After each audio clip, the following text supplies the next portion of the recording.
French oil giant TotalEnergies has signaled an agreement to sell its 10% non-operated stake in Nigeria's onshore SPDC, now called Renaissance JV, to the newly incorporated Nigeria company Vaaris Resources.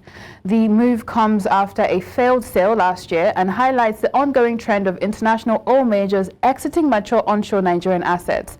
The sale, which includes stakes in gas-producing licenses linked to Nigeria LNG, is pending regulatory approval and raises questions about the future of Nigeria's oil sector, local ownership, and the management of operational and environmental risks. We have Abdulmajeed Amussah, CEO of DEERS Nigeria, joining us now. Great to have you in again. Hi, it's a pleasure to be here. Always. And you can hear me? Yes, loud and clear. Now, tell us why TotalEnergies is deciding to sell its 10% stake in SPDC now, so regarding the timing, and how does this fit into what they're doing with their other Nigerian assets? Well, that's a good question, except I may not be able to tell you why, but I can imagine what the reason can be, because it's all business strategy.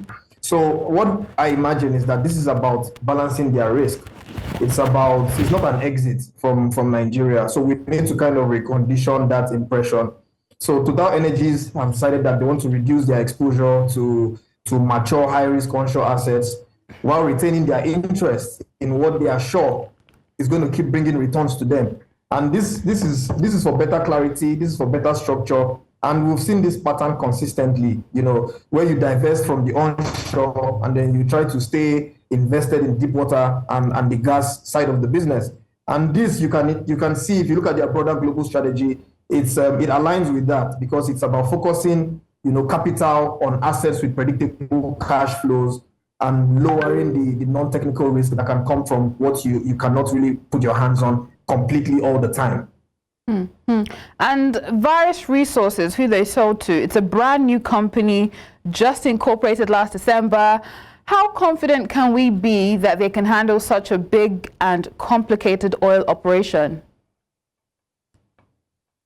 Yeah, well, the way the sector works is not just like any other sector. So in oil and gas, right, the age of a company doesn't really matter much. What really matters is the balance sheet of that company, the governance structures that are in place, and the technical partners that actually deliver the services that the company promises to deliver. In Nigeria, for example, you find many indigenous operators. They are new entities, but they are backed by experienced teams and large pocket financiers. And the real test, is whether Vaaris has the adequate capital buffers, whether they are credible operators, and if they have strong governance structures in place within the company.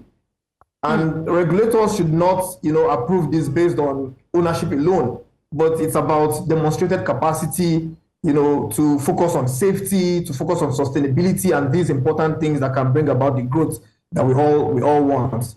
So that's where it must be looked at from, beyond just the age of the company. And speaking of environmental risk, amongst other things, SPDC, they have had a history of spills, theft, and costly repairs. Finally, what does this sale mean for managing all these ongoing challenges, and what are your recommendations? Okay.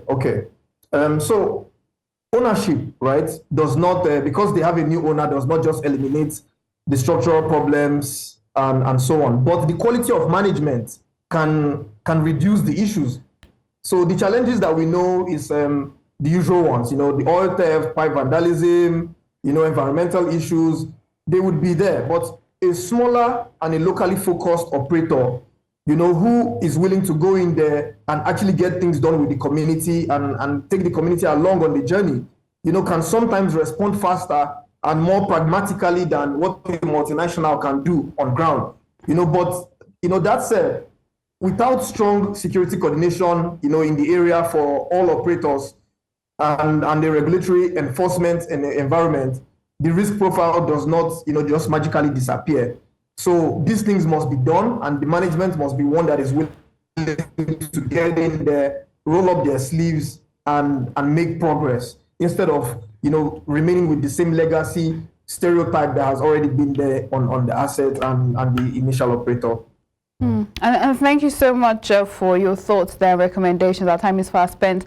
Abdulmajeed Amussah, CEO of DARES Nigeria, we do appreciate.